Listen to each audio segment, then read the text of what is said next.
घरी न मिळेची अन्न, मागे भाजी पान द्रौपदीशी. अर्जुनाची घोडी धुतली अनंते, संकटे बहुत निवारिले. उच्छिष्ट ते फळे खाये भिल्लटीची, आवडी तयाची मोठी देवा. तुका म्हणे ऐशी आवडती लढीवाळे, जाणीवेचे काळी तोंड देवा. उच्छिष्ट ते फळे खाये भिल्लणीची, आवडी तयाची मोठी देवा. पांडुरंगा करुणा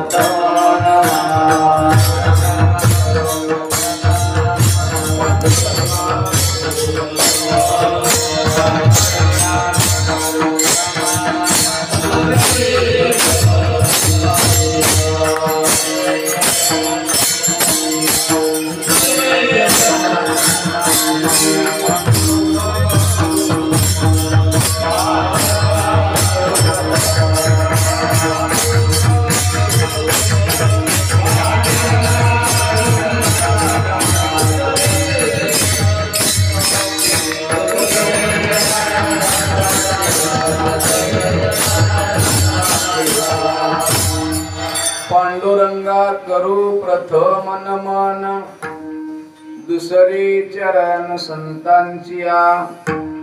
त्यांच्या कृपादाने कथेचा विस्तारू, बाबाजी सद्गुरु दास तुका. काय माझी वाणी मानेल संताशी, रंजवू चित्ताशी आपुलिया. भाविकाचे काज अंगी देव करी, काडी धर्मा घरी उच्छिष्टते. उच्छिष्टती फळे खाय विल्लटीची, आवडी तयाची मोठी देवा. प्राप्त प्रसंगी सेवेसाठी निवडलेला भंग. देहूचे सुप्रसिद्ध साधू तुकोबाराय, त्यांचा हा 5 चरणाचा भक्त काम कल्पद्रोम भगवान पंढरीस परमात्मा, त्याच कार्य आपल्याला पाहायला मिळतं. त्याच थोडस चिंतन आहे. रोज तुम्ही जागता, रोज उभा टाकावं लागतं, झोप मोडावी लागते, आणि मी लवकर सोडण्याचा प्रयत्न करतो. तुकोबाराय हे देहू मध्ये जन्माला आले.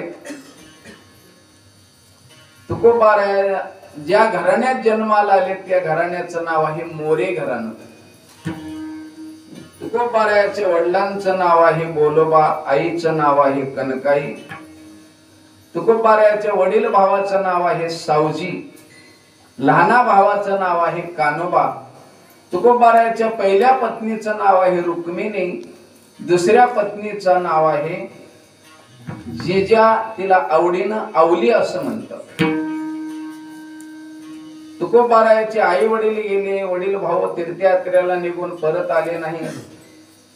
खूप मोठं श्रीमंतीचा संसार तुकोबारायाच्या वरती, डोक्याला बोजा. तरी महाराजांनी अखंड नामचिंतन करायचं सोडलं नाही. मानवी जीवन जगत असताना भक्ताच्या जीवनामध्ये अनेक संकट येतात, अनेक दुःख होतो.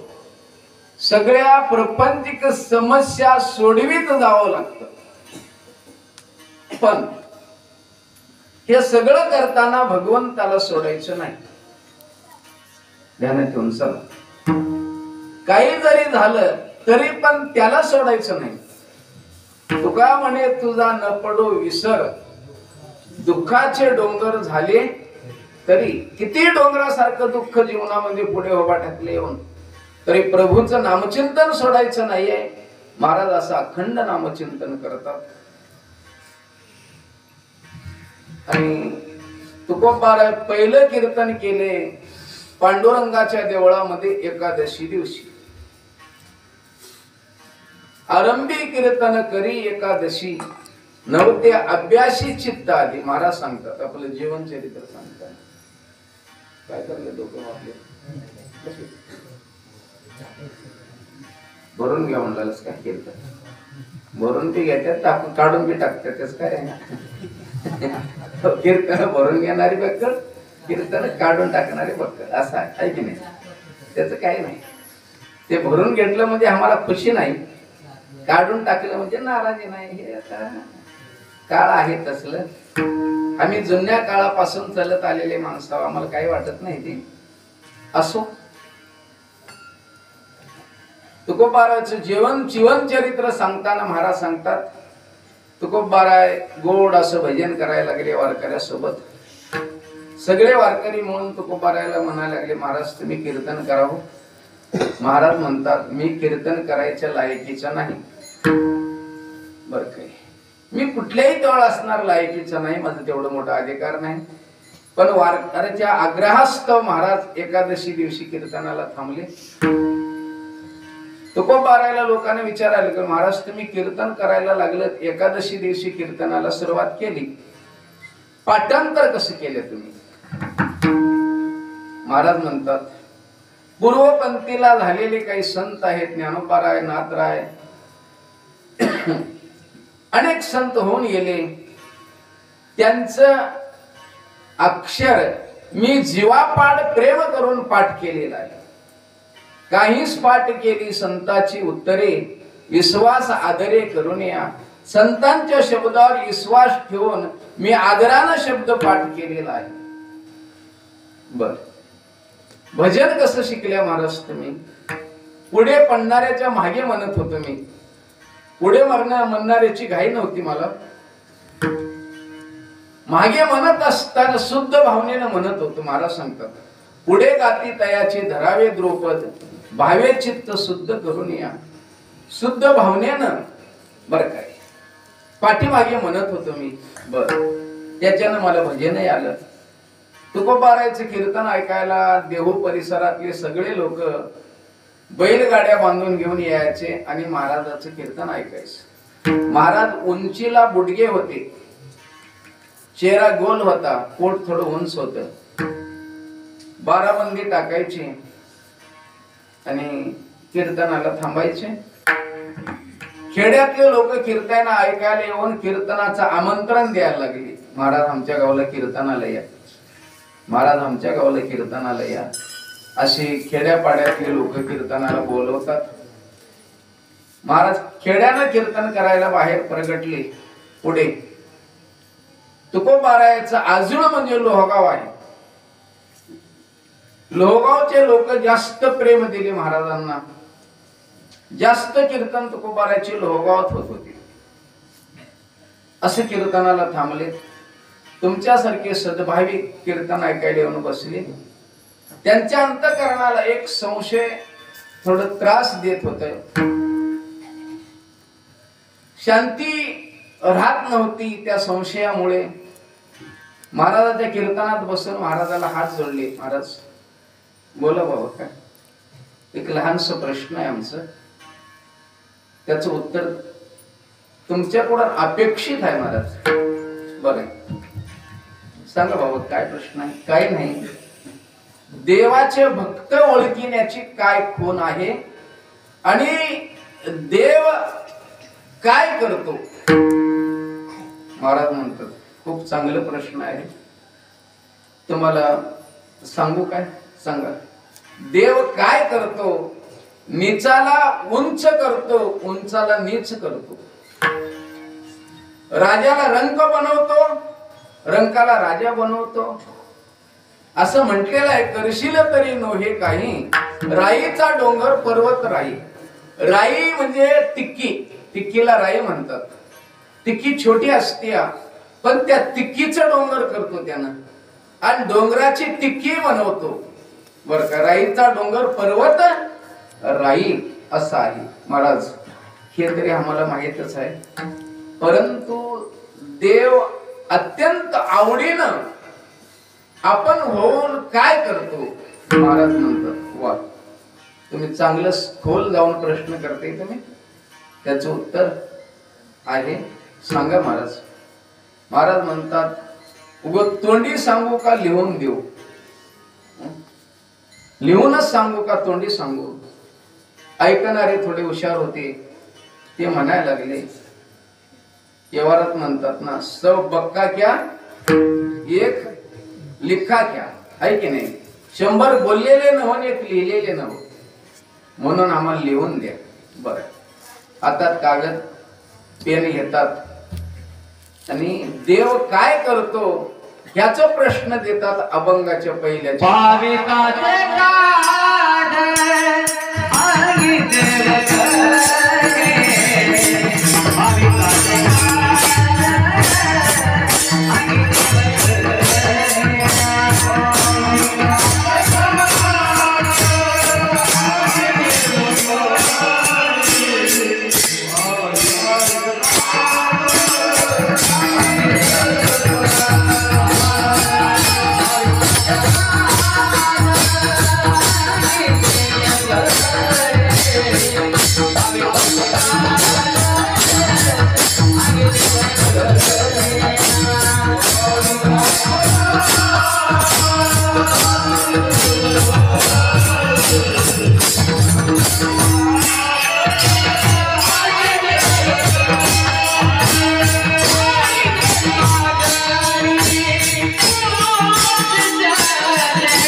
महाराज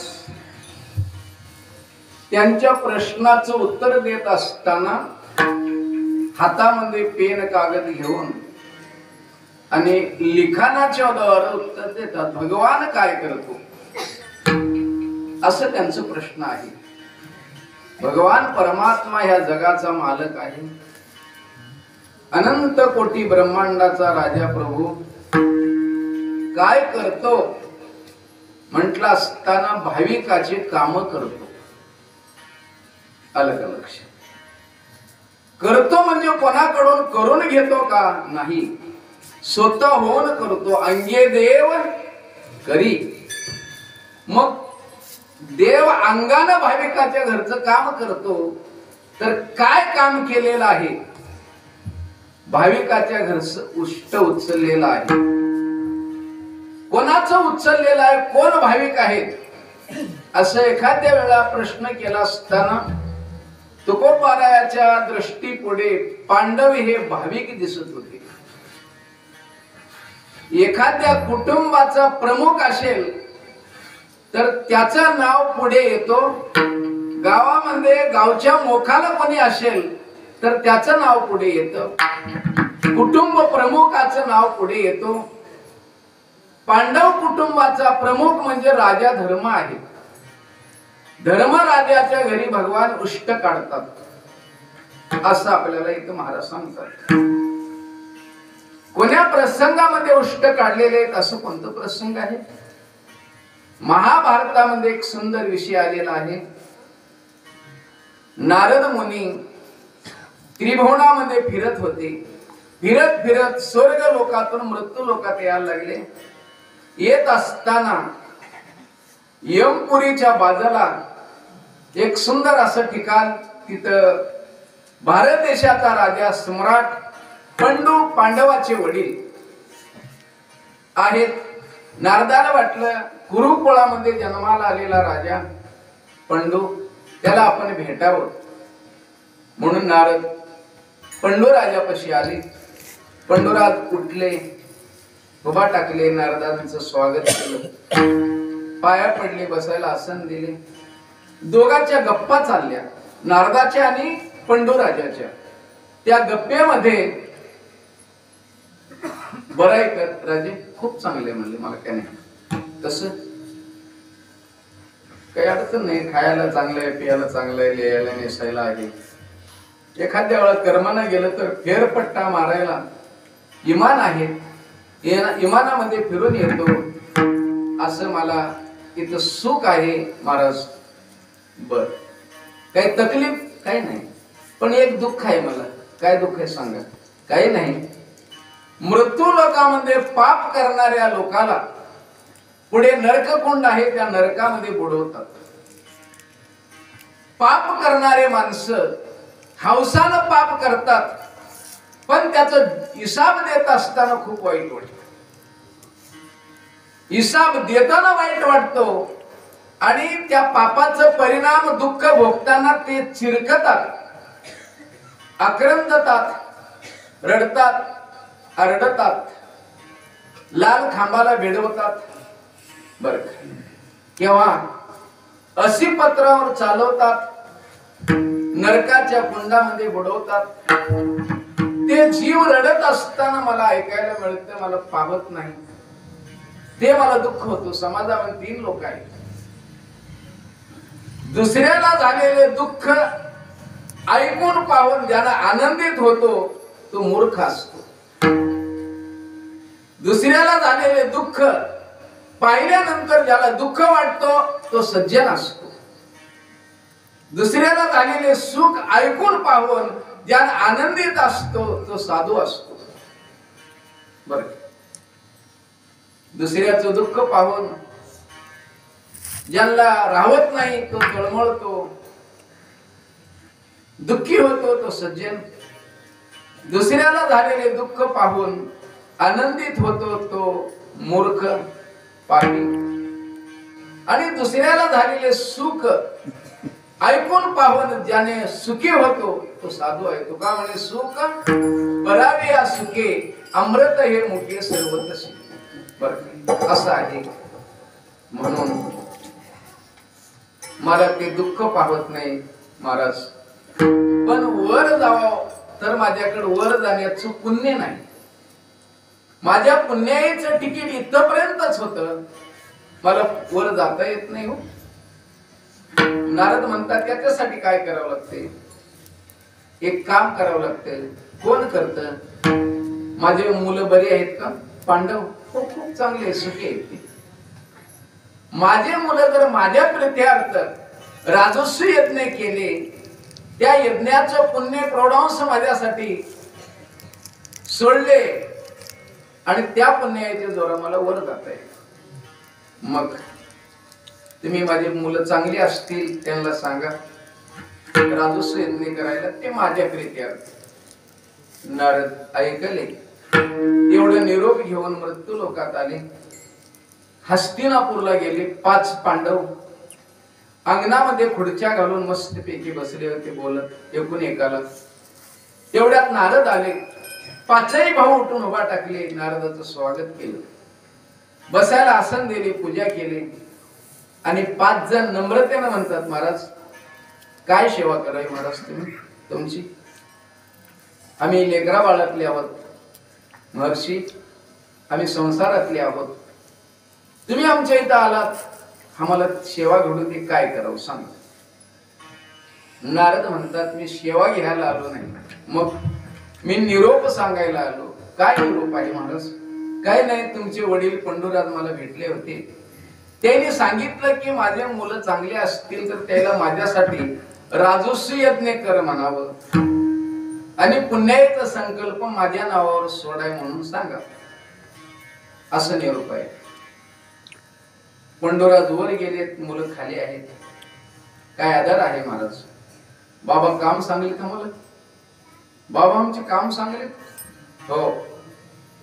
पांडव आनंदाने नाचायला लागले माझे बाबा काम सांगले म्हणून. 5ही जण आनंदाने नाचायला लागले. यज्ञ करायचं ठरलं. नारद सांगून निघून गेले. काय असतं या जीवनामध्ये? काही जणांच्या संसारामध्ये काही जण कारभारी असतात. बरं, लग्न करायचं असेल तर तुम्हाला स्वतःला काहीच करता येत नाही. तुम्हाला कोणतर मार्गदर्शन करणारा पाहिजे, पाहुणा पाहिजे, मित्र पाहिजे, भावकीचा पाहिजे.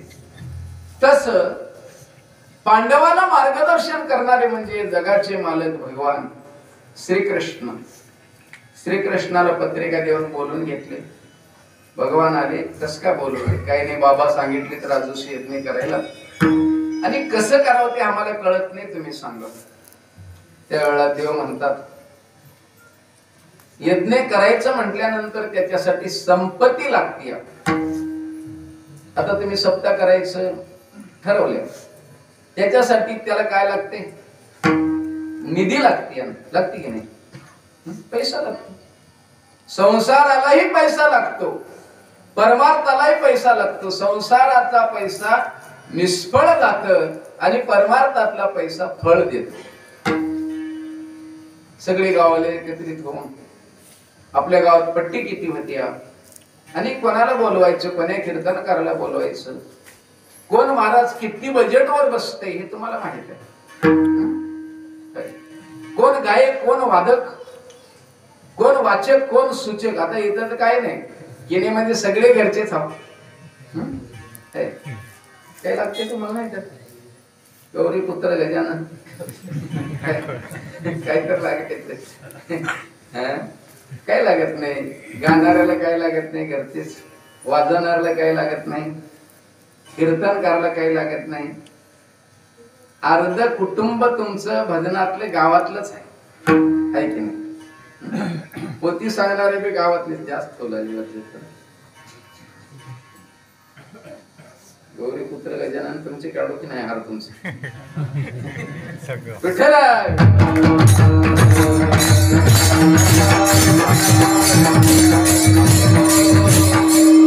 काय आहे? भगवान म्हणतात तुमच्याकडे संपत्ती किती आहे पांडव म्हणतात सगळी संपत्ती कौरवाच्या ताब्यात, आमच्याकडे काही नाही. मग यज्ञ कसं करतात सांगा तुम्ही.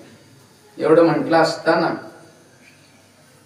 बरं काय देव म्हणतात तुमच्याकडे संपत्ती नाही तर तुम्ही संपत्ती जमवा. कसं जमवा सांगा देवा. 4 भाऊ 4 दिशेला जावा. उद्धट राजा असेल त्याची संपत्ती हिरावून घेऊन या, आणि प्रामाणिक राजा असेल त्याचं करभार घ्या. ठीक आहे ठरलं. 4 दिशेला 4 भाऊ गेले, संपत्ती जमवली. परत भगवंताला बोलवले. देव म्हणतात आता नियोजन करायला हरकत नाही. मग यज्ञाच्या अगोदर नदी पात्रावर सुंदर असं मंडप मारले. पत्रिका सगळ्याला दिल्या, ऋषी मुनी साधू संतांना, राज्य महाराजे, आणि आपल्या गणपताला पत्रिका दिल्या. सगळे जमले, बैठकीमध्ये आले, बसले. बर काय यज्ञ करणारे प्रमुख धर्मराज उठले, समाजाला नमस्कार करतात.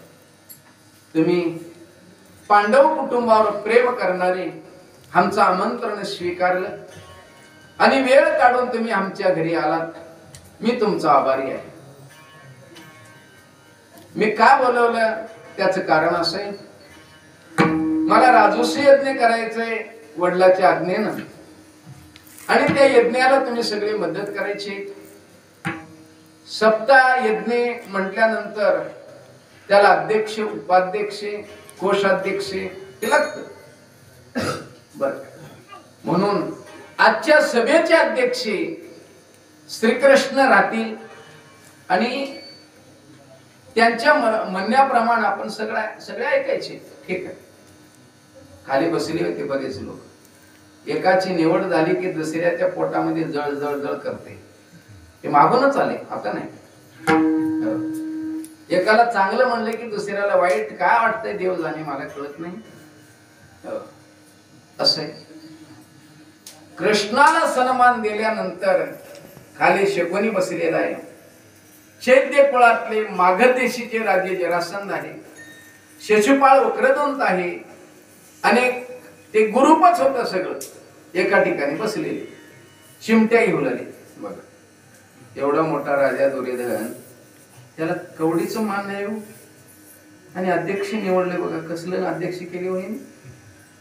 एकला म्हणा ढोराक्याला अध्यक्ष केले ते कृष्ण काय राखत होते, ढोराक्याला अध्यक्ष केले हो.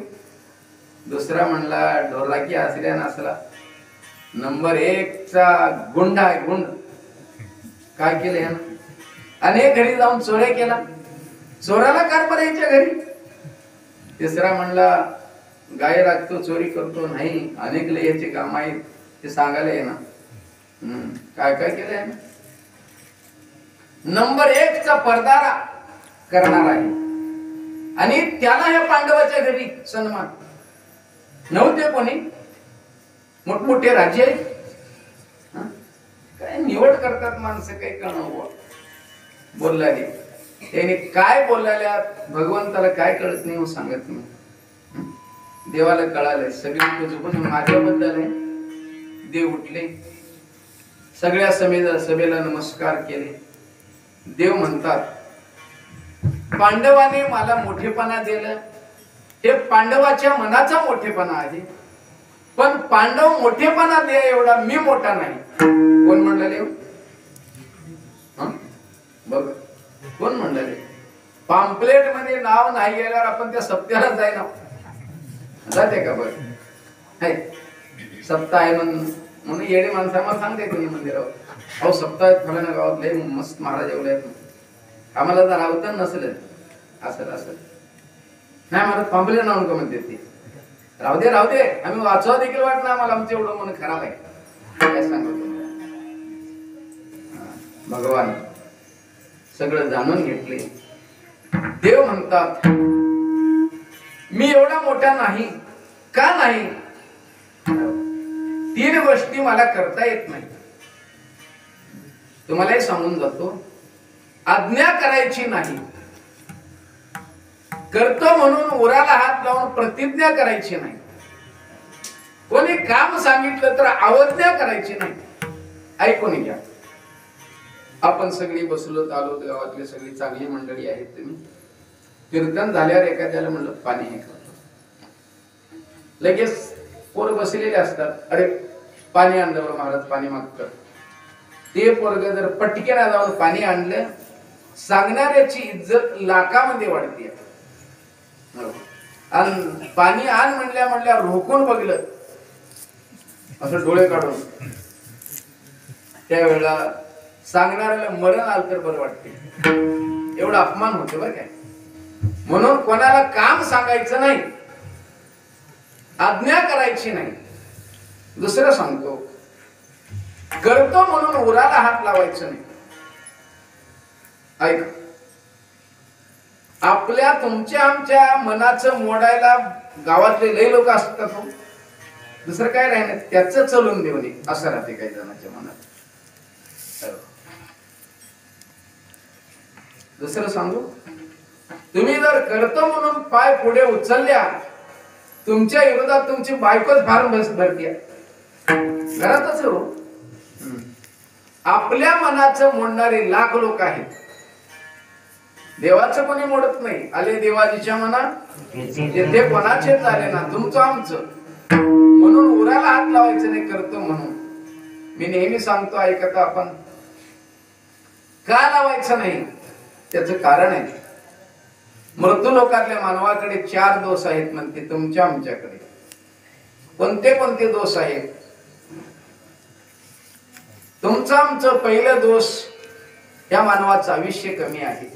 कोणी वेळेला आपला फुटाणा भाजून येत तुम्हालाही माहित नाही, मलाही माहित नाही. दुसरं, मृत्यू लोकातल्या मानवाचे इंद्रिय ताब्यात नाहीत. इथं उभा टाकून लोकांना सांगणारे माणसं व्यसन करतात. इंद्रिय ताब्यात नाही. तिसरं दोष, त्या मानवाची भगवंतावर श्रद्धा नाही. चौथा दोष, त्या मानवाची बुद्धी स्थिर नाही. विठ्ठल विठ्ठल.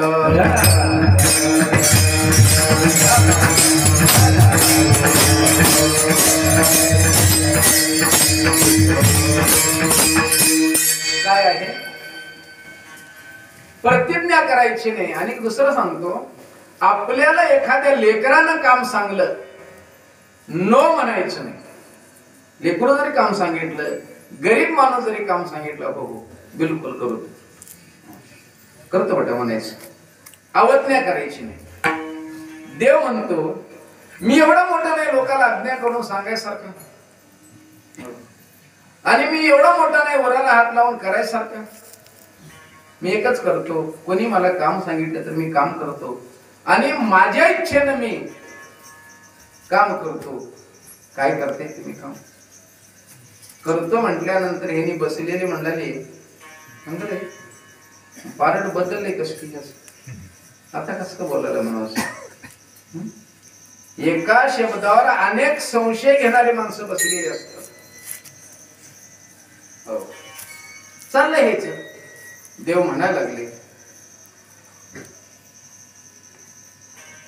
मी करतो. बसलेले म्हणले, ह्याच्याकडे बक्कळ पोर आहे, पोऱ्याकडून करून घेते. 1,60,000 पोर होते कृष्णाला. दुसरा म्हणला, ह्याचे पोरं बक्कळ आहेत, पण ह्याच्या ताब्यात एक बी पोर गायण्याचं कोणीच ऐक नाही.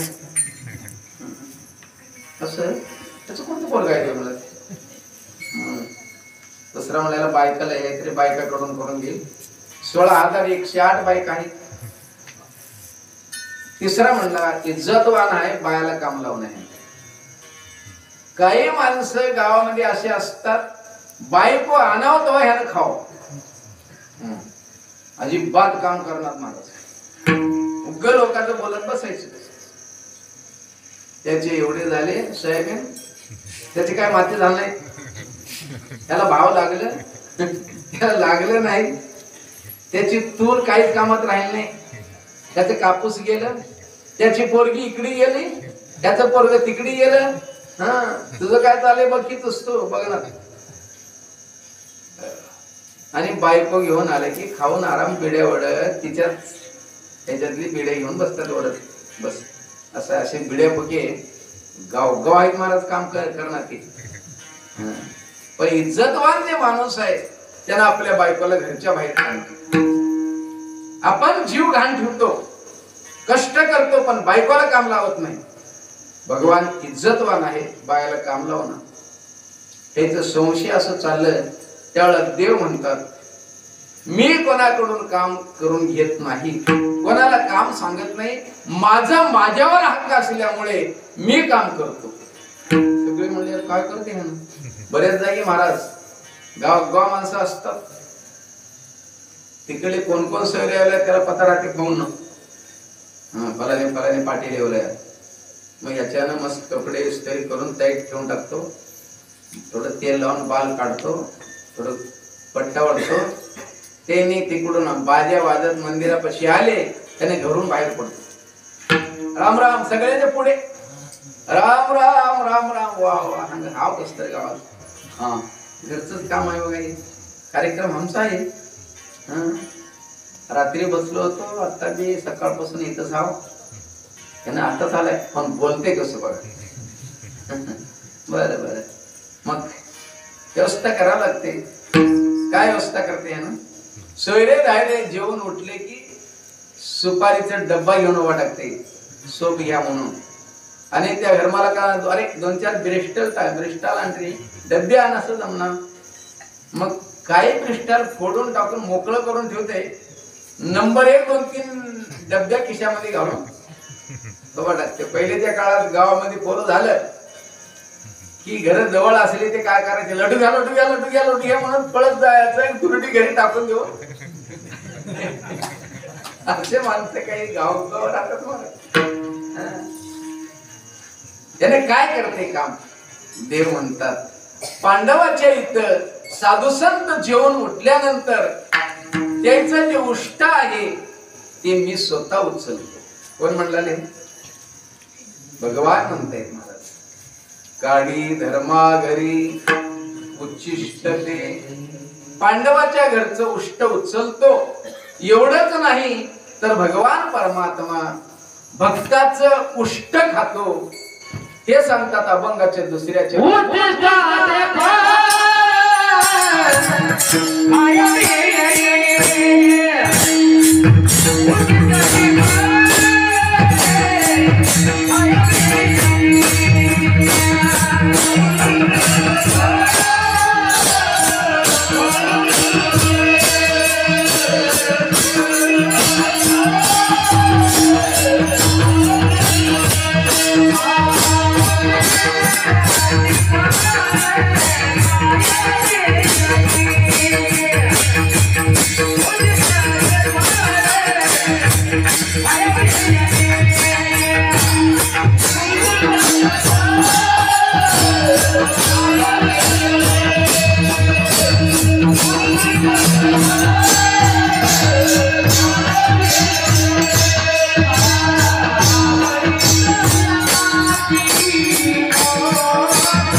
भगवान काय करतो ह्या पदाचं छेद आहे हे सगळं. बर, पांडवाच्या घरचं उष्ट उचलतो, नवल नाही. शबरीचे उष्टे बोर खातो. हा पुरावा रामायणात म्हणला आहे. पहिला पुरावा होता महाभारतातला, आता हा पुरावा रामायणातला आहे. फार सुंदर प्रसंग आहे, आपण ऐकायचे. प्रत्येक समाजाचा प्रमुख त्याला नाव असतं. मराठा समाजाचा प्रमुख असेल तर त्याला पाटील देशमुख म्हणतात. हाटकर समाजाचा प्रमुख असेल त्याला नाईक म्हणतात. कोळी समाजाचा प्रमुख असेल त्याला कारभारी म्हणतात. असं आहे. तर भिल्ल समाजाचा प्रमुख हा शबर देशीचा राजा आणि त्याची मुलगी जन्माला आली. आता सध्या माणसं घाबरले. घाबरण्यासारखं काही नाही, पण घाबरू लागलेत माणसं. मुलगी नसलं तर जन्माला येत होत्या का आपण? आम्हाला जन्म देणारे कोण आहे? माय आहे. तशी एखादी मायेकाच्या पोटी जन्माला आली, त्यानं खुशी मानावं, नाराज मानू नये. पण मुलगी जन्माला आली, हळूहळू मोठे व्हायला लागली. मुलगी शहाणी झाल्यानंतर मायबापाला काळजी असते. दोघं नवरा बायको बसून विचार करतात, मुलीचं लग्न करावं लागते. आता कोणाच्या इथे देवावं, जावाई कसा मिळते की काय नाही की. आमच्याकडे बरीच माणसं येतात. माणसं मंदिरला 1-2 तर कॅन्डिडेट रोज राहतात सोयरिकी बद्दल. राम राम या आलो, मी बोलाव म्हणून आलो. बसा. इकडे तिकडे बघतो, कोणी नाही गेलं की म्हणतो असं आमचं मुलगा लग्नाचं आहे. आणि एखादी कोणी असेल तर आमची मुलगी लग्नाची आहे महाराज. ठीक आहे, आता होईना का जायना का आम्ही उगाच बोलतोय, होऊन जाते, काही काळजी करणार. एवढं म्हणलं की त्याला बरं वाटतंय. कुठं बोलायचं पोरीचं आत्ताच म्हणल्यावर त्याने किती नाराज होते. असं आहे. सर त्याचं समाधान करतात लोक येतात. शबर नावाचा राजा आपल्या पत्नीला म्हणतो, आपल्याला मुलगी आपली खूप सुंदर आहे, विद्वान आहे आणि मुलगी चांगली आहे, गुणवान आहे. कुठे द्यावा मुलीला? बसून शोधतात, फलाण्याचा मुलगा चांगला आहे. बाई म्हणते पोरग चांगला आहे, पण बाई लई खोट आहे घरातली.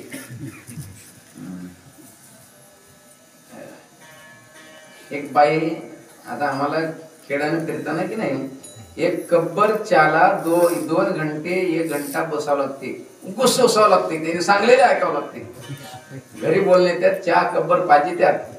मग आता आमचं बुडबुडा काढतात माणसं. नाही ते विचारतात.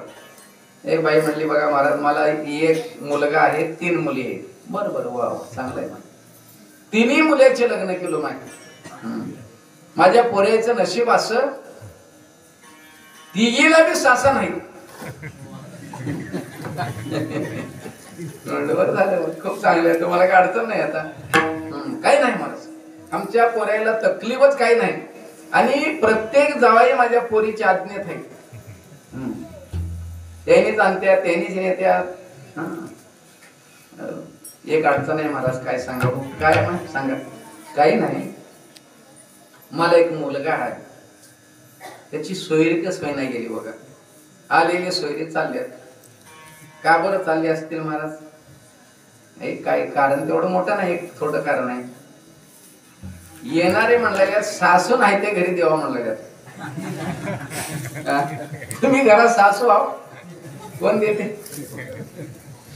माणसाला कसं वाटते, आपला जावाई आपल्या लेकीच ऐकावं असं बाईला वाटते, पण आपलं पोरग आपल्या सुनच ऐकावं असं वाटत नाही. वाटते की जावाई जर लेकीला गाडीवर बसून येऊन आला, बाई महाराज धापात घर फिरती, का करलायस ग? ए बाबू काही नाही मग आई सारखं कामच माहिती तुला. ए कस्तुरा, सोन्याबाई जमा करते. काय म्हणली तुमचं जावाई माय छबीला घेऊन आले आता. काय लेकरा म्हणलीस, काय गुणवान आहे म्हणलीस. सांगून माहिती केळीचं खांब असल्यासारखं आहे, चंद्रासारखं आहे, लय मोठा आहे. बरं आहे माय. मग त्याच बाईचा मुलगा त्याच्या सुनाला घेऊन चालला तर एवढे डोळे मोडती, काही राहील नाही. जमाना बिघडून गेले. सगळ्याचे देखत बसली माय गाडीवर, नवऱ्याच्या खांद्यावर हात घालून बसली ग. कसलं जमाना आलंय ग माय. तुझा जावे येता काय आश्चर्य आहे जगामध्ये. फार अवघड आहे बुवा. एकला म्हणला महाराज आमच्या मुलीची सोयरी करा, तुम्हाला जोडायर करतो. वा वा करा महाराज, काय हरकत नाही, करतो म्हणले. पण एक सांगलं होतं तुम्हाला, शेत कमी जास्त असलं तर जमते आणि पोरग काम करणार गेले जमते, परंतु पोरग पिणार राहून त्याने पिऊनच बोलायला मला. वा वा वा, हे चांगली निवड केल्या पाटील. पोरग पिणार राहून तुम्हाला वाटलं की नाही? हो महाराज तेवढंच. तुमचं पाटील लय गंमत बोलते. आम्ही गेल्या खड्ड्यात, आमचं काही धरणं का, आमचं काही राहील नाही. तुला जसं तुझा जावई पिणार राहणे असं वाटतंय, तुझ्या सासऱ्याला वाटतं असेल की नाही असं? काय पोरं शाळेमध्ये घालताना इतकी कोशिश करतात आपल्या लेकराला शिकवायला, भयानक. त्याला असं कळलं आमचा बाप बी आम्हाला शिकवायला कोशिश केला असेल बाबा, असं वाटतंय की तुम्हाला? काय काय काळ आहे, माणसांची भावना. मुलीचं लग्न करायचं ठरलं, पूर्वीच्या काळामध्ये सोयरी करायचं काम पुरोहिताकडे राहत होतं, गावातल्या ब्राह्मणाकडे राहत होतं. ब्राह्मण तिकडले इकडले जोड घालायचा, लग्न सोयरी करून टाकून द्यायचं, लग्न लावायचं. एक ब्राह्मण सोयरी केला शबरीची, लग्न ठरलं, तिथी पत्रिका सगळं काढली, वाटप केली. लग्न परवाला म्हणजे आज देवीला देवकऱ्या दिवशी बकरे बळी द्यायचं. अनेक लोकांमध्ये प्रथा गेली नाही. किती भजन शिकवा, त्याला किती प्रवचन करा, पोत्या सांगा. हे बकरे कापायचे लोक आहेत की नाही, त्या बापाला ऐका ना भाऊ. आमचे माळकारी असलेले देखील माणसं म्हणत महाराज काय सण आहे मशण्याचा नाही येत्या का तुम्ही? अरे आम्हाला कोणता अवतार देवा ते तर कळव की नाही तुला? येते का नाही महाराज, तुमचं तुम्हाला केलंय कायचं केलंय बघा. ऐका की तुम्ही, बकरे कापायचं नाही, डवारे करायचे नाही, शेतात मेहनत करा, कष्ट करा, बकरे कापू नका. बकरे कापलं तर माल बरकत निघणार, अवपत होऊन जाते. मोठमोठे लोक जे आहेत की नाही ह्या जगातले, पाटील देशमुख पांडे, हे बकरे कापूनच राशी केल्यात, म्हणून त्याची दुर्दशा आहे जगामध्ये. आता ध्यानात ठेवून चला, मेहनत करायचं नाही.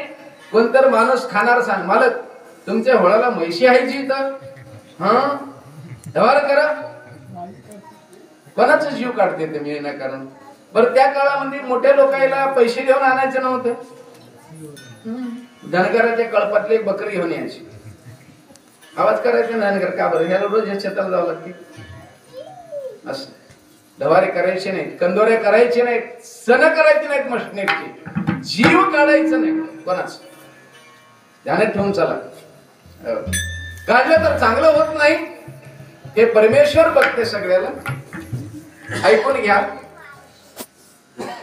कळपातले 21 बकरी आणले, असं बंगल्यावर शेबरी आहे खाली बांधली, असं कळपातले जीव चिरकायला लागले, आरडायला लागले. शेबरी वरून म्हणते आपल्या मैत्रिणीला, बाई आवाज कशाचा आहे? एवढं म्हटलं असताना काय की बाई सर, अगं आवाज बाजाचं नव्हतं, भजनाचं नव्हतं, बँड बाजाचं नव्हतं, मांग बाजाचं नव्हतं, बुलबिल बाजाचं नव्हतं, गोंधळाचा आवाज येते बारीक, कशाच आहे? एकली म्हणली बकऱ्याचा आवाज आहे. का?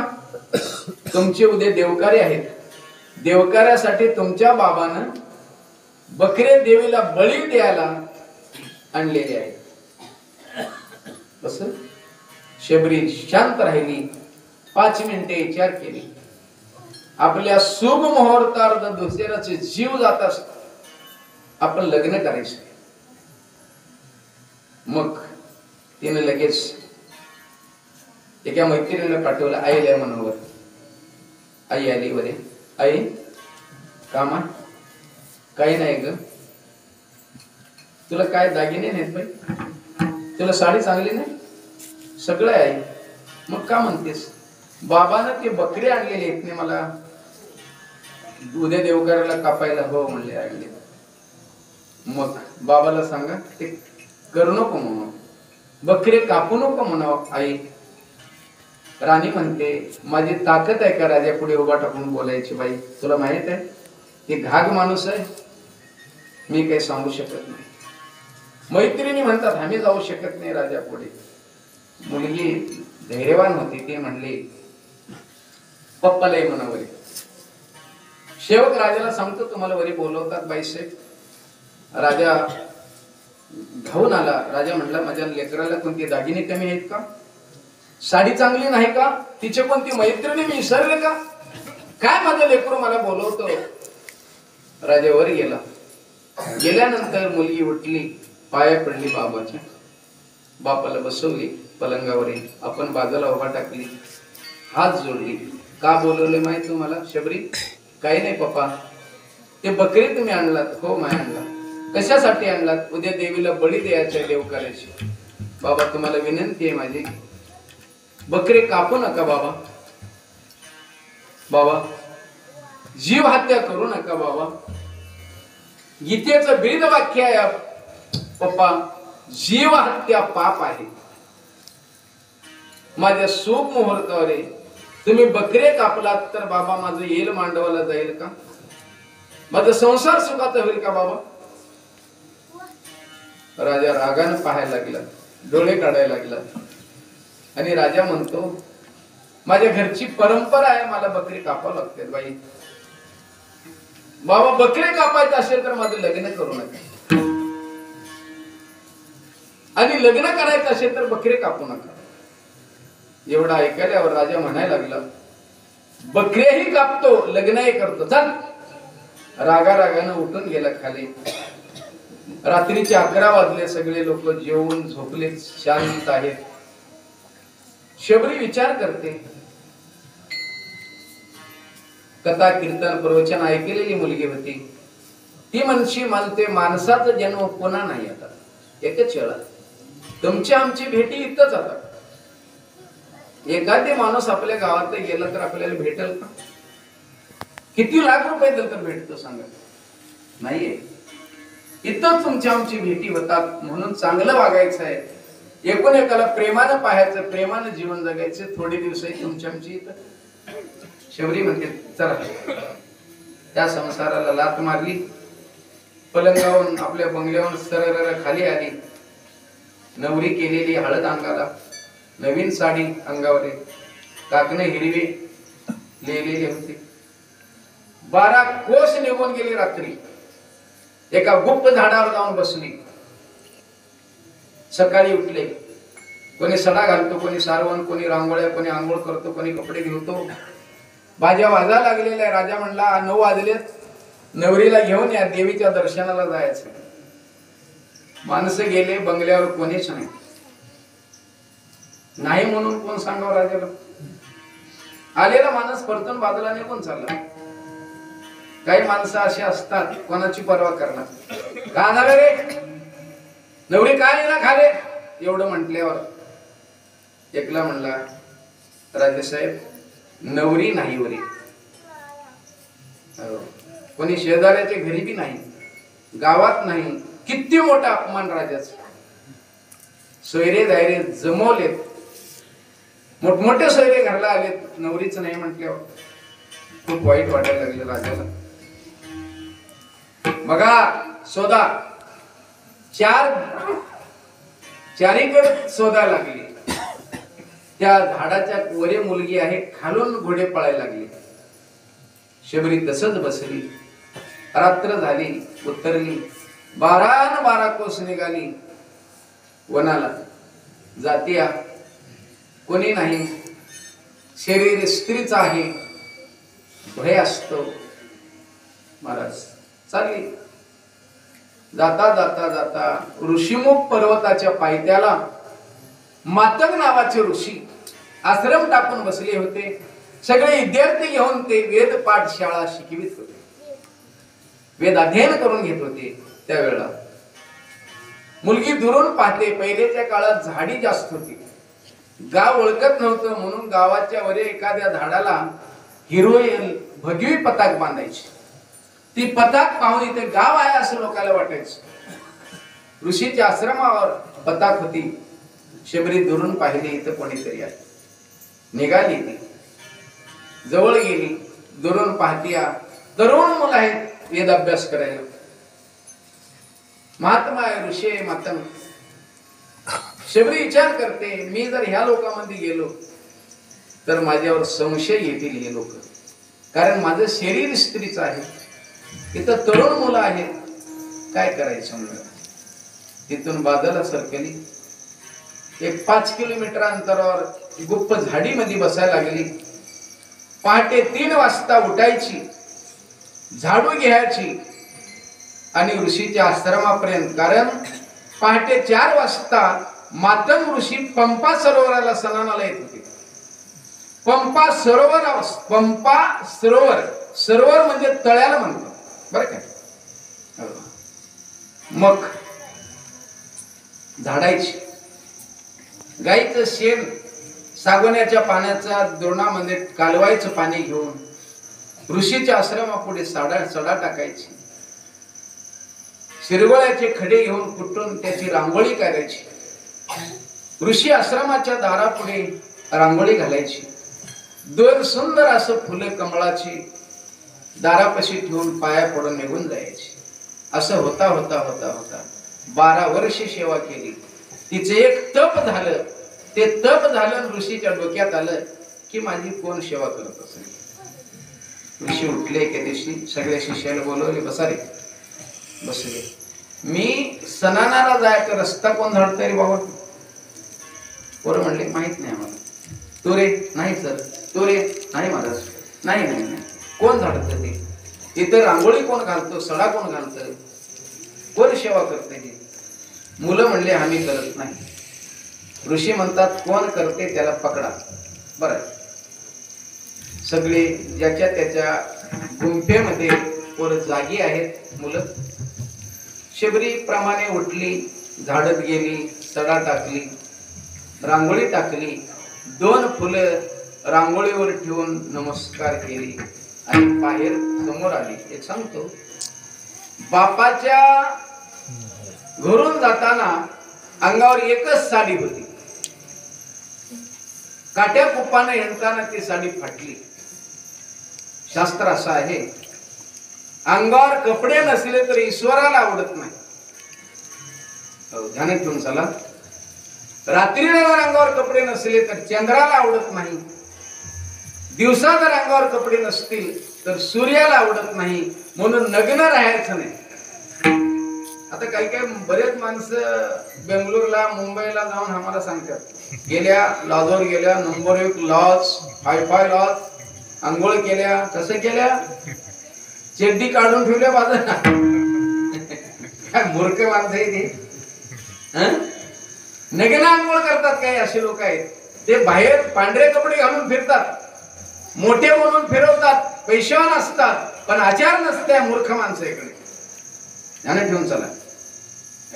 नग्न राहायचं नाही. शबरीची साडी फाटली. शबरी अंग झागायचं कशाने झाकते ती? भोजपत्राच्या झाडच्या सालाला वलकल्य म्हणतात. ते सुमत असतात. तिने वलकल्य धारण केलं होतं. 12 वर्षापासून कोणी येणेपणी केलेली नव्हती. शरीर तारुण्यात आलेले होतं. आणि फिरली. मुलं बघितले एकदम थांबा. ऐकल्यावर शबरी थर थर थर कापा लागली. तुम्हाला सांगतो, पुरुषापेक्षा स्त्रीची वाणी मधुर असते. पुरुषापेक्षा स्त्रीचा चेहरा शीतळ असतो. पुरुषापेक्षा स्त्रीचे हाड लवचिक असतात. पुरुषापेक्षा स्त्रीच्या अंगामध्ये भय असतं. ती भ्या लागली, घाबरली, थरथर कापायला लागली. मुलं, गुरुजी बाहेर या, उठा.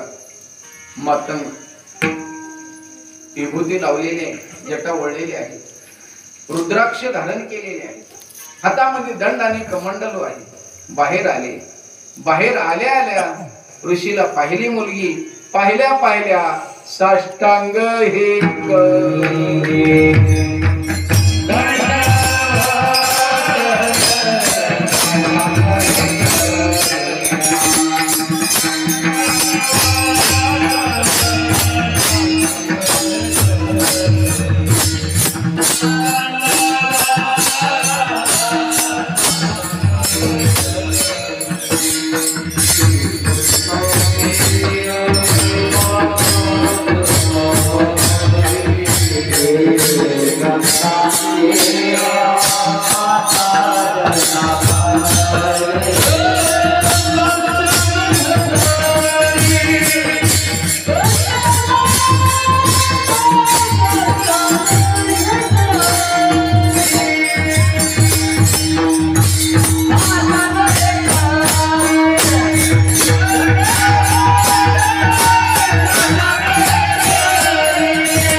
त्या शरीराला 8 अंग आहेत.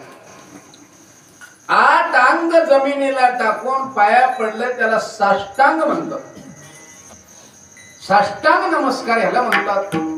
ती 8ही अंग जमिनीला टाकली, शरीर जमिनीला टाकून डोकं ऋषीच्या पायावर ठेवते. ऋषी साधू दयाळू असतात. उठ बाळ, उठ मायाचं. हात धरून उठवलं आणि म्हणायला लागले, कोण तू माय? म्हणले, भिल्ल नावाचा राजा शबर, त्याची मुलगी मी शबरी आहे. त्या शरीराला शबरी नाव आहे. मग का आलीस माई? तर काही नाही, माझ्या बापाने माझं लग्न ठरवलं. लग्नाच्या मुहूर्ताला बकरी कापायचं ठरवलं. मी बापाला सांगितलं, बाबा बकरी कापू नका. बाबा ऐकायला तयार नाहीत. मी पोथी पुराण प्रवचन ऐकलेलं आहे. माझ्या लक्षात आलं, माणसाच्या जन्माला आल्यानंतर संतांची सेवा करावी, त्याच्याने देवाची कृपा होते. ऐकलं महाराज, म्हणून मी तुमच्याकडे आले. त्यावेळेला ऋषी म्हणतात, काय इच्छा आहे बाळ तुझी? काही नाही, ह्या जन्मामध्ये मला देव भेटेल का? तुम्हाला कधी वाटलंय का भजन करताना आपण सगळे कधी वाटलंय का आपल्याला या जन्मात देव भेटेल का म्हणून? एका किराताच्या मुलीला वाटते देव भेटेल. ऋषी हात उचललेवर इथून 1000 वर्षानंतर राम जन्माला येणार आहे. वनवासाच्या निमित्ताने वनाला येणार आहेत आणि तुला तेव्हा दर्शन देणार आहे. शबरी जाग्यावर नाचायला लागली, महाराज मला देव भेटणार आहे म्हणून. पण करार किती दिवसाचा आहे? ऐकले की करार किती दिवसाचा आहे? सांगा भेना, होते सांगणार होते मी तर सांगा. 1000 वर्षाचा. तुम्हाला आरती घ्यायला पुरसत आहे का? कीर्तनाची आरती घ्यायला नामदेव तुकाराम म्हणले की कोणी तिकडी पळते, कोणी इकडे पळते, कोणी जर्दा तोडते, कोणी बिडी फुकते. आरती एक सांगून जातो, देवाची आरती घेतलं तर शत्रूचा भय नाश होते, दुश्मनाची भीती मनात वाटत नाही. आरतीचं एवढं महात्म्य आहे. दुसरं सांगतो, देवाच्या अभिषेकाचं तीर्थ घेतलं अकाली मृत्यू टळते. तीर्थ आणि आरतीला महत्व आहे. 1000 वर्षाचा करार. शबरी जाग्यावर नाचायला लागली, मला देव भेटणार आहे. त्या काळात तसं आयुष्य होतं. ती लांब गेली, 4-5 किलोमीटरावर एक झोपडी तयार केली, आश्रम तयार केली. जाई जुई बकुली शेवंती आंबलिंब डाळिंब बगीचा तयार केली, सुंदर असं तुळशीची. आणि बसून तिथे नामाचं जप करायला लागली. जय राम श्रीराम, जय राम जय जय राम. चाललं तिचं जप. शरीर हे अन्नमय असल्यामुळे ह्याला काहीतरी अन्न लागतंय. जायची, ज्या ऋतूमध्ये जे फळ आले ते घ्यायची, खायची, पाणी पिऊन देवाचं नामचिंतन करायचं. असं करता करता 1000 वर्षे झाली. डोळे सरकी सारखे झाले, केस पांढरे झाले, अंगावर मांस निघून गेलं, हाड शिल्लक राहिले. शबरीला उठायला येईना, हातात काठी घेऊन जाते. त्या काळामध्ये त्या ऋतूला बोर होते, बोर घेऊन यायची. चांगले लागलेले बोर ती म्हणायची, एवढे चांगले बोर आहे तर मी खाणार नाही माझ्या देवाला दिल्याशिवाय. काय प्रेम आहे याला सांगा तुम्ही. त्या बाहेर विचारतो, देवाचं नैवेद्य वेगळं, नवऱ्याचे पोळी वेगळी आहे की नाही. देवाचे नैवेद्य त्याला भाजून काळे डोळे येतात, एवढे खराब, त्याच्यात पुरण नाही, काय नाही, एवढं एवढं देवाचं आहे ते. मला वाटतं देव काय त्याचं नशीब आहे असलं नैवेद्य खायला. आणि आपल्याला नंबर 1 पोळी अशी खुसखुशीत महाराज, त्याच्यावर तूप टाकून देतात दणका. आणि देवाला ते दिवल्याने केल्याने एवढे एवढे नैवेद्याचे काय चिपटे, आणि ते बी चिपटे तयार झाल्यावर शेंबड्या लेकराला देव वाटलं होते. देवाला टाकून ते तोंड दिवलेलं नाही, शेंबूड काढलेली नाही, इकडे पुरण खाते ते. अरे आपण जसं देवाला केलं तसं देव तुम्हाला देतो. कोणी पाहत नाही तुमच्या भक्तीला, तुम्ही कसं करलेले ते त्याला माहित राहते. तुम्हाला कोणी बक्षीस देत नाही. माणसं लोकाला बघून लगेच माळ ओढकत असतात, रामकृष्ण डुप्लिकेट कुठला कायसाठी, काय माणसांचं जीवन आहे या. बापरे, चांगले लागलेले बोर शबरी खाऊन बाजूला ठेवते. माझे प्रभू येतील त्यांना मी देईन. आयुष्य कळसाला आलं, शबरीचं शरीर हाडाचा सापळा घेऊन बसली. तिला वाटायला लागलं, ऋषी म्हणते देव दर्शन होतो, माझी तर आयुष्याची वेळ जवळ आली, कसं होईल मला आता. शबरी म्हणते काय करू मी आता. इतके डोळ्यावरती पाणी येवलेलं, तुम्हाला सांगू, तुम्ही देवासाठी कधीतरी 2 थेंब आणल्या का डोळ्याला. सगळे आपण भजन करणारे आहोत, माझ्या सहित बोलतो, तुम्ही सगळे भजन करणार आहोत. भगवंतासाठी कधी आले डोळ्याला असलो. संसारासाठी ढोर आरडले आरडता तुम्ही, महाराज रस्त्याने रडतात मला या नासक्या संसारासाठी, देवासाठी नाही. तुम्ही एकांतात बसा, माझ्या पांडुरंगाचं नाम चिंतन करा. जाऊ देवाची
प्रभूसाठी तुम्ही रडा. संसारासाठी रडणाऱ्याच्या डोळ्याला कोणीच पदर लावत नाही. देवासाठी रडणाऱ्याचे देव डोळे पुसतो. ऐका बाबा, शबरी म्हणते कसं होत आहे आता, माझं आयुष्य जवळ आलं, मला देव भेटत नाही. माझे प्रभू येतील जब मेरे राम जी, जब मेरे राम जी का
म्हणते, प्रभूची वाट पाहते.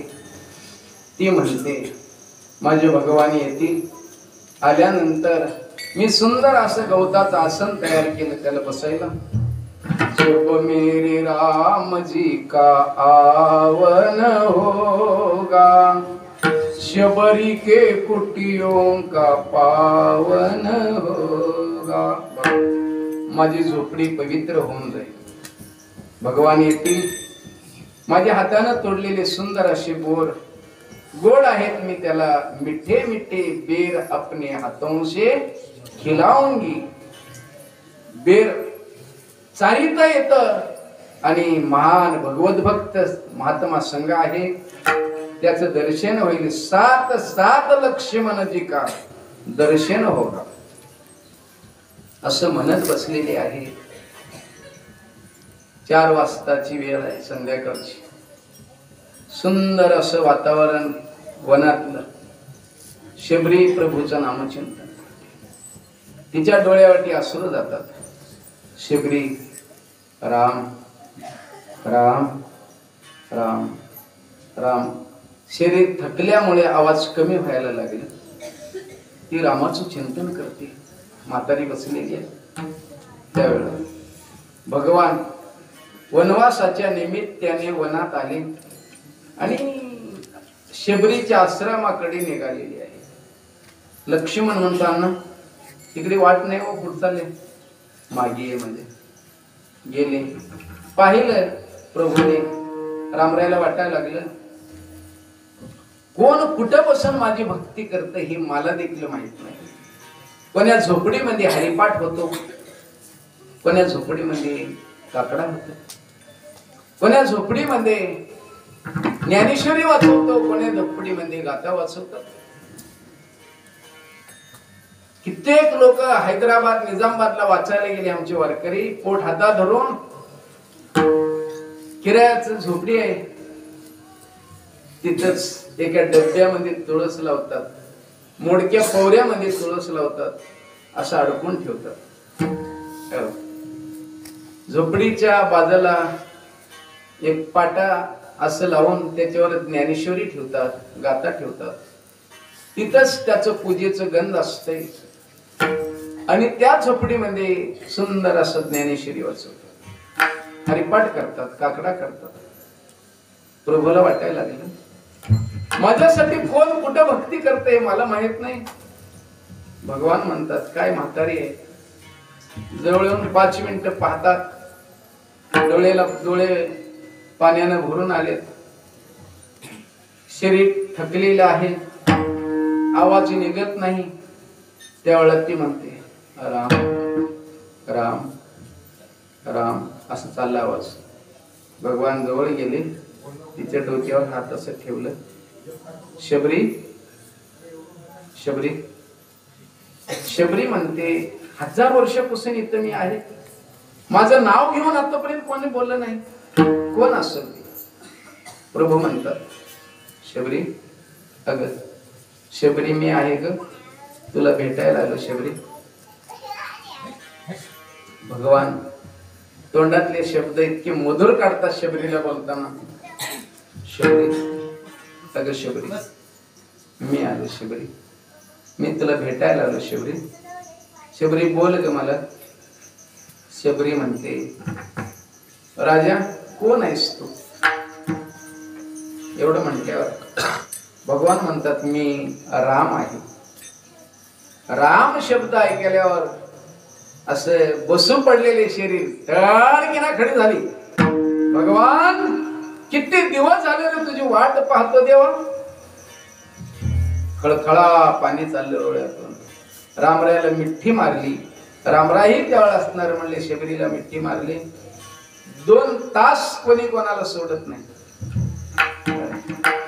भगवान शुद्धीवर आले. तिच्या पाठीवर हात फिरवलं. लावणी हात कुरवाडीली माता. बरं काय डोक्यावर हात फिरवले. फिरवल्यानंतर शबरी एवढी तरतरीत झाली राजावर. शबरी म्हणते प्रभू तुझ्या पायाचं दर्शन घेते. भगवान दोन्ही पाये समर करून उभा टाकले. शबरी आपल्या डोळ्यातल्या पाण्यानं पायाचा अभिषेक केली देवाची. रामराय म्हणतात, शबरी तुला भेटायला मी अनवाने पायी पायी आलो बघ, मला थोडी ताण लागली ग. एवढं म्हटल्यावर शबरी म्हणते, प्रभू नुसतं पाणी पिताय काय तुम्ही? तुमच्यासाठी किती चांगले बोरं ठेवला मी, चावून ठेवला. शबरीचे दात चांगले. वनात राहणारी बाई, शास्त्रामध्ये बाईला नगण्यपणा होता त्या काळात, तिनं आपलं द्रोण पुढे ठेवलं. आमचे माऊली बोलतात, भक्तो माझ्याकडे दावी आणि मी दोन्ही हात ओढवी, देठी न फेडीता शेवी आदरेशी पैगा. ते बोरे घेतले, तोंडात घातले. असं म्हणायचं आहे, उच्चिष्ट ती बोरे खाय विल्लनीची, ऐका महिमा आवडी बोरे खाय विल्लनीची, विठोबार कुमार.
पांडवाच्या घरी काम करतो, उष्ट उचलतो, शबरीचे उष्टे बोर खातो.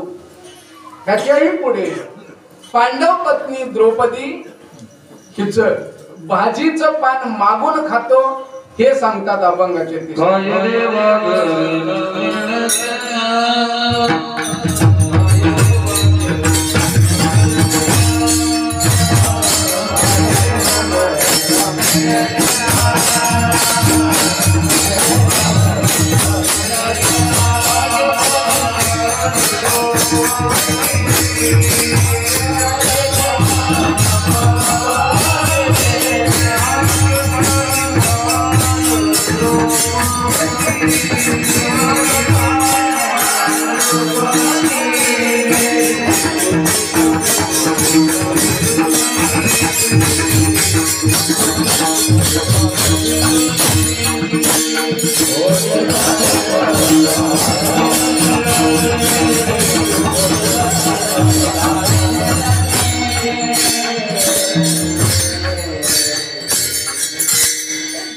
ह्याच्या घरी खायला नव्हतं का? महाराज म्हणतात, काय देवा घरी नमिरेची अन्न. त्याला करवण घालायला 16,108 बायका होत्या.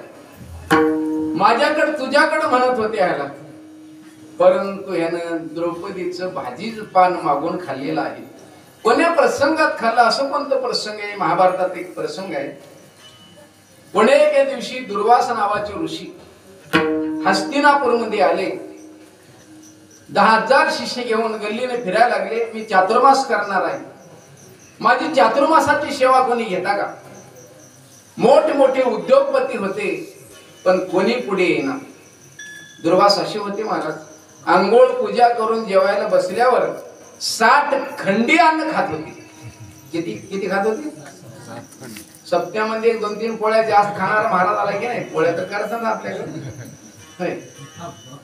पोळ्या कोण करतात?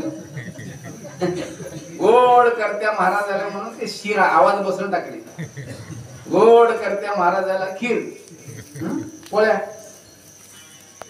पोळ्या करावं तिकडी, हिंगी, बोंती, दोपरवाडी हे लोक आहेत नाही. पोळीशिवाय जेवणात रोज पोळ्या. बाया बी थकनात पोळ्या करायला. आपल्या बायाला जमा केलं तर मी करपून टाकतात पोळ्या. आपले बाया कशी आहेत बघा. एक पोळ्यात जेवण करा की दत्ता. आता पुढच्या वर्षी आमदा तरी गेलाय. सत्याला पोळ्यात जेवण फार मोठं जेवण असते. पोळ्याच्या जेवणासारखं वजनदार जेवण दुसरं कोणतं नाही. नुकती सुकती हे सगळे कामाचे नाही. ते कोणी काही झाले ते पोळ्या करा. 2-4 पोळे जास्त खाणारे महाराज गावात आले. गावात ते आले की नाही 12 पोळ्या. काय माणसं पोळ्या खावल्या तर 7-8 खात होती. आपल्या इकडे मरतळीची धोंडी पाटील आहे की नाही, पोळ्या लय खाणार. नवले आहे का त्यानं? नवल्यामध्ये 9 पोळ्या खाणार. नवल्या 10ल्या म्हणायची त्याला. 10 पोळ्या खाणारा, 9 पोळ्या खाणारा, 8 पोळ्या खाणारा असा आहे. 60 खंडी अन्न खाणारा माणूस आहे. कोण जेवायला बोलते? सप्त्यात आला तर गावचं गाव एकदाच खाऊन टाकते का? कोणाची ताकद नाही पुढे जायची. दुर्योधन गच्चीवर हिंडत होता. दुर्योधनाने वरून पाहिलं, सरळ खाली आला, पुढे गेला, पाया पडले. महाराज काय म्हणते? काय नाही, मी चातुर्मास करणार आहे हस्तिनापूरमध्ये, कोणी सेवा घेता का? दुर्योधन म्हणतो, मी घेतो महाराज, चला माझ्या घरला. लगेच हात धरून बोलून नेलं. आंघोळीला पाणी ठेवलं. सगळे शिष्य लोक आंघोळ केले आणि दुर्वासाही स्नान केले, पूजा केली. विचारलं म्हणजे कधी सुरू? आज करायचं. द्या यादी. यादी दिली. सगळं सामान आणले. पूजा झाली, विना उभा केले, चातुर्मास सुरुवात झालं, घटी स्थापना झाली. बर तिकडे तेव्हापर्यंत स्वयंपाक झालं. दुर्योधन एका बाजूनं दुर्जन आहे. दुर्योधन एका बाजूने एवढा भादर आहे. सांगतो तुम्हाला, मला दुर्योधनाची बाजू घ्यायची नाही, त्याचा स्वभाव सांगतो. दुर्योधनानं जोडलेला माणूस तोडला नाही. फक्त त्याचा इतिहास घ्या. जीव दिले परंतु दुर्योधनाला सोडले नाही. कर्णाला माहित आहे मी पांडवाचा भाऊ आहे. लोकांना सांगितलं होतं त्याला. कर्ण पांडवाचा भाव आहे. कृष्ण सांगितला, ऋषी सांगितले, एकांतात जाऊन कुंती सांगितली तू माझा आहेस. पण कर्ण जीव गेलं, दुर्योधनाला सोडला नाही. विश्वाचार्याला सगळं माहित आहे, द्रोणाचार्याला माहित आहे, पण त्यांनी दुर्योधनाला सोडले नाही. आपण जमिलेले माणसं 2 दिवसाला इकडी, 3 दिवसाला तिकडी. काय पण भादर कसा असेल, त्याची बाजू नाही मला घ्यायची, पण त्याचा स्वभाव सांगायला असं आहे. दुर्योधन आपले बायका, भावाचे 100 बायका, 18 पगड जातीचे लोक, 12 बलुतकार, आपले सगळे नौकर कामाला लावले. लाकडं फोडणारे लाकडं फोडतात, स्वयंपाक करणारे स्वयंपाक करतात, पूजा करणारे पूजा करतात. व्यवस्थित सगळं चाललं. चातुर्मासाची सेवा. पौर्णिमे दिवशी काला झाला. दुर्योधनाला दुर्वासानं बोलवले, ये दुर्योधन सपत्नीक ये, बायकोला घेऊन ये तुझ्या. आपण बसले, दोघं नवरा बायको आयर घेऊन गेले. दुर्वासाला आयर केलं. त्याने तांदूळ, अक्षदा, नारळ, प्रसाद घेऊन बसला आणि सांगितलं, दुर्योधना माझी सेवा तू काया वाच्या मनाने केलास, तुझ्यावर मी प्रसन्न आहे, तुला काय मागायचं माग.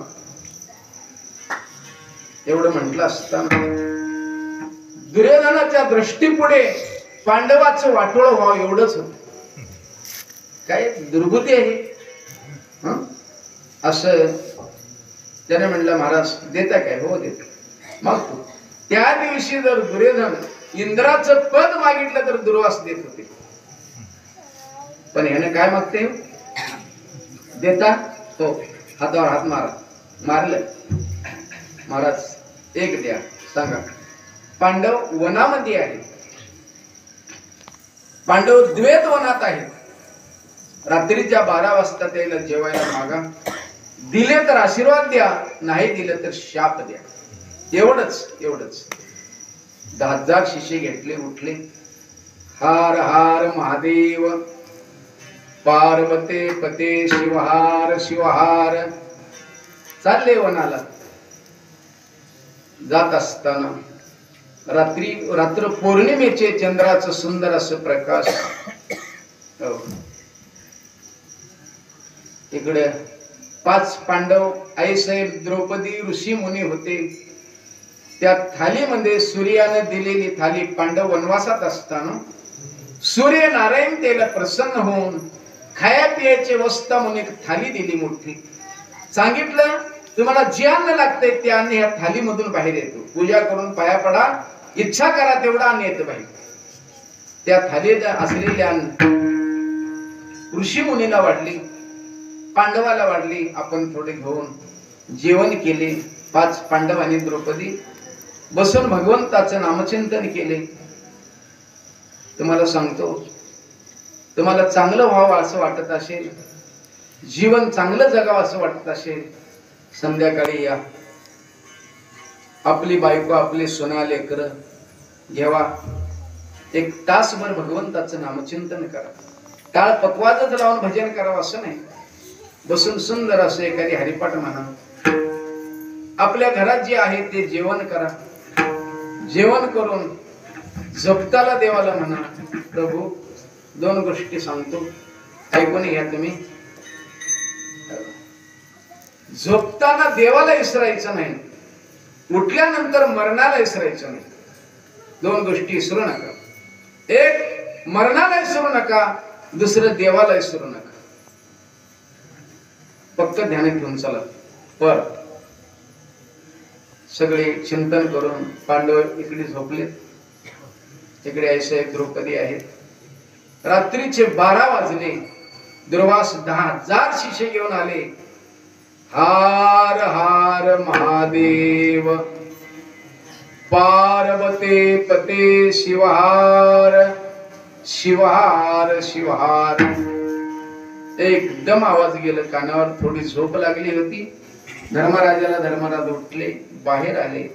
दैदिप्यमान चंद्राच्या प्रकाशाला साधू शोभून येतो. दुर्योधन आपले काय धर्मराज म्हणतात, महाराज बसा. महाराज पाय पडलं, बसायला आसन दिले. धर्मराज एक क्षत्रिय असल्यामुळे परिस्थिती गांडव असली तरी त्या रक्तातले गुण असे असतात महाराज एक क्षत्रियाच्या. ते म्हणायला लागले, महाराज काय सेवा करू सांगा. अनवाणी पायी पायी मला भेटायला आलात तुम्ही. माझी झोपडी पुनीत झाली. काय महाराज? काही नाही धर्मा, मला भूक लागली आहे, जेवायचं आहे. धर्मराजाला एक मोठी ईज पडल्यासारखं झालं. मधून दुःखी झाले, पण चेहऱ्यावर भाव बदलू दिले नाही. ठीक आहे माणूस. मग एका मागे एक धर्म, आपलं भीम, अर्जुन, नकुळ, सहदेव उठले. एक सांगतो, ज्या वेळेला घरामध्ये मोठं संकट निर्माण होतं त्यावेळेला त्या संकटाला कोणीतर ताकद देणारा, एखाद्या वेळेला समोर जाणारा असेल माणूस, त्याच्याकडे पाहतात. राजा धर्म भीमाकडे पाहायला लागले. भीम धर्म भीमाकडे पाहे, सत्वहानी होत आहे. भीमा, वाण वडिलांना जतन केलेलं सत्व आज सांडून जायची वेळ आली रे. कसं करू? भीम म्हणला ना, एक डोंगर उचलून आण म्हणा, मी आणतो, माझ्या अंगात ताकद आहे, पण शिजवलेले अन्न कुठलं आणू सांगा. असं बघितलं. अर्जुन कसं रे? अर्जुन म्हणला, अण्णा बाण मारून पाताळातून पाणी आणतो, पण शिजवलेले अन्न कुठलं आणू? नकुळ, सहदेव हे लहान भाऊ आहे, याच्याकडे पाहिलं नाही. बसले. धर्मराज उठले. समोर झोपडी आहे द्रौपदीची. झोपडीत गेले. जाऊन द्रौपदीला म्हणतात, झोप लागली का तुम्हाला? बायकोला किती आदराने बोलतात बघा. आपण बायकोला आलीस की, गेलीस की, घाण माणसं बोलायची पद्धत. अरे राजाच्या घरची पद्धत सांगायला लागलो तुम्हाला. काय म्हणतो, झोपला? द्रौपदी उठली. नाही, डोळा लागत होता. चेहरा पडून गेलेला आहे धर्मराजाचा, डोळ्यावरती धारा लागली. धर्मपत्नी आहे. ती म्हणते, अर्ध्या तासामध्ये मालकावर काय संकट आलं असेल. का झालं हो? सांगा तुम्ही, का असं करते तुम्ही? काही नाही ग, सांगा काय झालं? काय झालं म्हणल्यावर दुःखाची उमळे यायला आले. उपसा बुक्सी धर्मराज रडतात. उस्पुंदू उस्पुंदू द्रौपदी जवळ आली.